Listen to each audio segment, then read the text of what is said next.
আমরা সমাজে উইরা আসি নাই, আমরা এই দেশের নাগরিক। আমরা বসেন বসেন আমরা ট্যাক্স হোল্ডার নাগরিক, ট্যাক্স দেই আমরা ট্যাক্স। আমরা ট্যাক্স ছাড়া এই দেশে থাকি না। ওয়াজ মাহফিলে আসি আমরা অনুদান দিয়ে সার্বিক সহযোগিতা করে এখানে এসে দাঁড়াই। আর অনেক সবার কথা বলছি না, অনেক বক্তা আছে অর্থের বিনিময়ে এখানে আসে।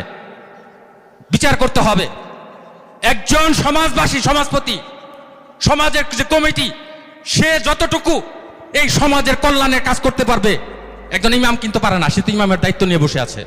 আর সভাপতি সাহেব যেই কথাগুলো বললেন ওইগুলোই আমাদের পাথেওর জন্য যথেষ্ট। কেননা ওনারা আমাদের দেশের কর্ণধার, ওনাদের কৃপাই আমরা বেঁচে আছি। ওনাদের কৃপা যদি না থাকতো তাহলে হয়তো আমরা দেশে থাকতেও পারতাম না, বা দেশে থাকতামও না। কোথায় থাকতাম আল্লাহই জানে। বিদায় আমি কথা লম্বা করতে চাইতেছি না, আমিও আপনাদের কাছ থেকে বিদায় নিতেছি।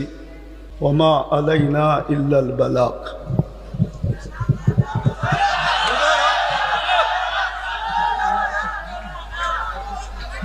রাখেন রাখেন, আমরা সমাজে উইরা আসি নাই, আমরা এই দেশের নাগরিক। আমরা বসেন বসেন আমরা ট্যাক্স হোল্ডার নাগরিক, ট্যাক্স দেই আমরা ট্যাক্স। আমরা ট্যাক্স ছাড়া এই দেশে থাকি না। আপনারা বসেন। আমাদের দেশের কালচার এটা হয়ে গেছে। সবাই হুজুরদের কথা বলে কিন্তু হুজুরদেরকে আন্ডার এস্টিমেট করে। আমি পায়ে হাত দিয়ে বলবো, আমাকে কেউ আন্ডার এস্টিমেট করেন না। আপনারা আমাকে চিনেন না, আমার পরিচয় জানেন না। বসেন, আপনারা বসেন। আমার পরিচয় আপনারা জানেন না, আপনারা আমাকে আন্ডার এস্টিমেট করেন না। আমরা সর্ব ওয়াজ মাহফিলে এটা ভুগতেছি আজকে 16 বছর ধরে না। আমরা জন্ম থেকে জ্বলছি, যেটা বাংলাদেশের প্রবাদ বাক্য, আমরা জন্ম থেকে জ্বলছি। জন্ম থেকেই জ্বলা। আর কতদিন? আপনাদের পায়ে হাত দিয়ে বলি বসেন, আওয়াজ করবেন না, কেউ আওয়াজ করবেন না। আমাদের সময়ের দাম আছে, আমাদের সময়ের দাম আছে। এরকম যে আমাদের সময়ের দাম নাই বা আমাদের এইটা কইরা খাইতে হবে এরকম কোনো জরুরি না যে আমাদের ওয়াজ করেই খাইতে হবে। আমাদের খাওয়ার অনেক ব্যবস্থা আল্লাহ রেখা দিছে।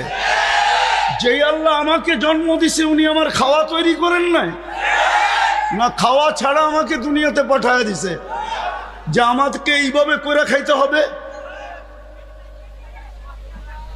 আপনাদের পায়ে হাত দিয়া বলি, আওয়াজ করবেন না। বাস আমি যেটা বলছি, সভাপতি সাহেব আমাদেরকে দিক নির্দেশনা ভালোই দেখাইছেন, খারাপ না।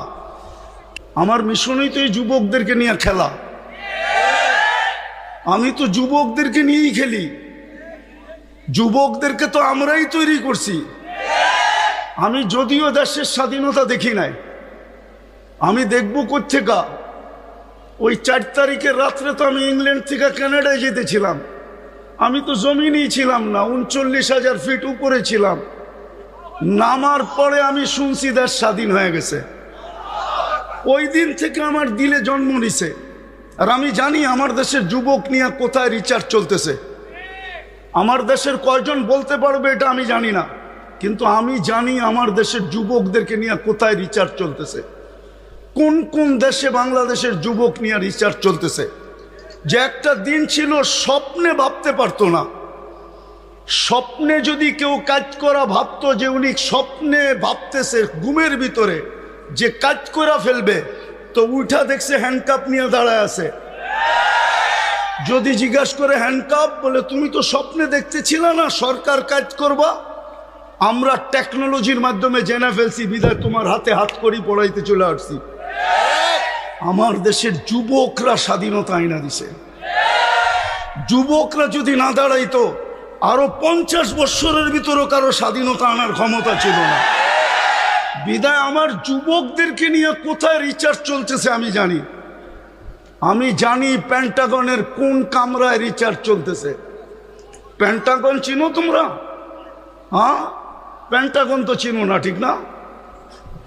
কোন কামরায় পেন্টাগনের রিচার্জ চলতেছে বাংলাদেশের যুবক, এগুলা কি? বিদায় আমার মিশনই হলো যুবক নিয়ে খেলা। নাইলে আমি গত বছরও এখানে আসছিলাম রাত্র 1টার সময়। আমি জানছি আমি এইখানে আসবো কয়টায় জানেন? 8টার সময় জানছি আমি এইখানে আসবো। যদি আমি জানতাম তো আমি আসতাম না। কসম খোদার, আমাকে কেউ নিয়ে আসতে পারতো না। আমি জানছি 8টার সময় যে আমি এইখানে যেতেছি, কিন্তু আমি এর আগে জানতে ছিলাম আমি আরেকটা মার্কেট আছে ওইদিকে। কি মার্কেট জানি? সুলতান মার্কেট যাব, কিন্তু আমাকে বাইপাস করে এখানে নিয়ে আসছে। আমি জানলে আসতাম না।